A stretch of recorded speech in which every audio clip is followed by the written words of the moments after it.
Anahata, and that means not hit. Ana is not, hata is hit.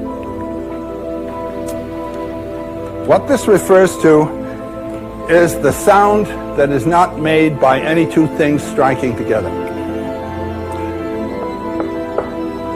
Sound of my voice, any sound you hear is made by two things striking together. Voice, the air on the larynx cord. What is the sound that is not made by any two things striking together?